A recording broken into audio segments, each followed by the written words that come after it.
Today, this war is a sonic warfare. Yeah, the drone that you hear, it doesn't need to do that sound. It's intensified so that it conditions you into a state of fear and paranoia. The sonic booms are nothing but terror. Practically, they do no damage except for you, your mental state. And the bombs, they have to be loud, of course, to do damage, but at the same time, they are part of this orchestra of sonic warfare. So I found that my craft can intervene in this and maybe reshape everything in a different way.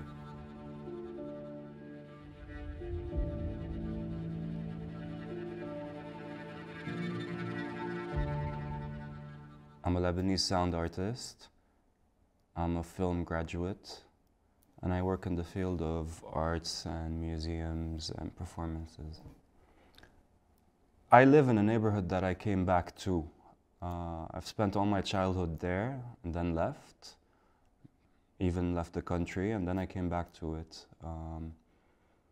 And it's Nuwayri, Ras al-Naba, Mazra. For me, these places are all the same. With the exception of Basta, all these neighborhoods are one neighborhood, in my opinion. It's very dense, it's a residential neighborhood. And when you spoke to me about this interview, I had a totally different answer to all of your questions, I'm assuming. And then Basta happened, the one from 3 days ago. Perhaps that's the most, the event that marked me the most. Unfortunately, some days, a small insomnia takes over me, maybe once a week, and that day was one of those days. So I was in between sleep and being asleep and awake. I was at home in my bed, and the drone sound was loud, and it kept getting louder and louder.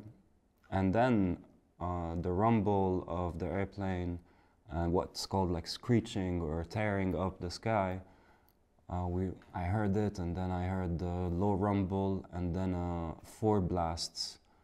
The difference is, with these missiles that they used, these missiles are what's called, I forgot what they call them, bunker busters or something. In reality, it's an Mk-58, and they have different moments of impact. So they would, at first impact, create a sound, and then a lower rumble after, and then another sound, because they travel through. So what I heard was a mix of explosions, and I thought it was just next door. Nothing happened to the house, and believe it or not, nothing happened in the whole neighborhood for a good 20 minutes. For the exception of one guy screaming, Allahu Akbar, there was nothing else happening. Nobody dared to go out on the street. Ambulances were maybe 10-15 minutes away. And even the news reporters didn't cover it until half an hour. The whole neighborhood was silent. And maybe that was the most terrifying. Because this was the second hit in our neighborhood. The first hit, it was immediate because it was at 7 p.m. So as soon as the hit happened, everybody was on the ground. This time there was absolutely nothing happening, and it felt apocalyptic, especially since it happened at 4 a.m.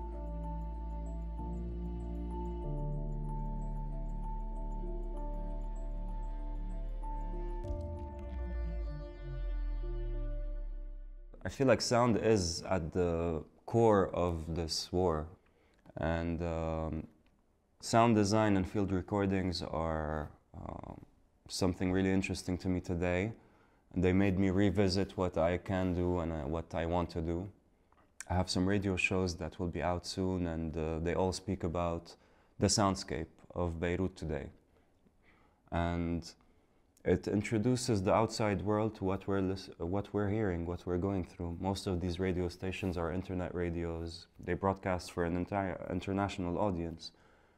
So I record very often, sound only. I don't do video. And I use special microphones for special occasions.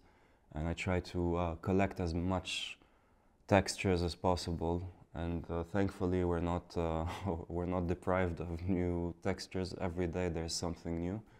In fact, the Busta one, I've never heard that sound before.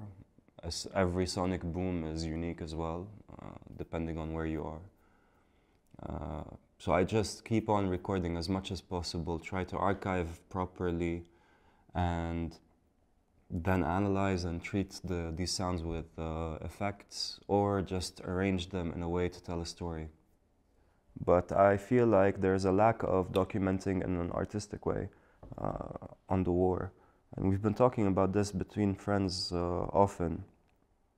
And it's because of censorship, it's because you can't carry a camera or a microphone without being asked a million questions, but without being dubbed as a spy. It's very dangerous to create during wartime. I'm guessing it will flourish once things calm down and people want to exhibit what happened during the war. But today, with programmers, curators, artists, I don't feel like we have this longevity feeling of being so invested in our craft. Whatever we do, we're gonna do.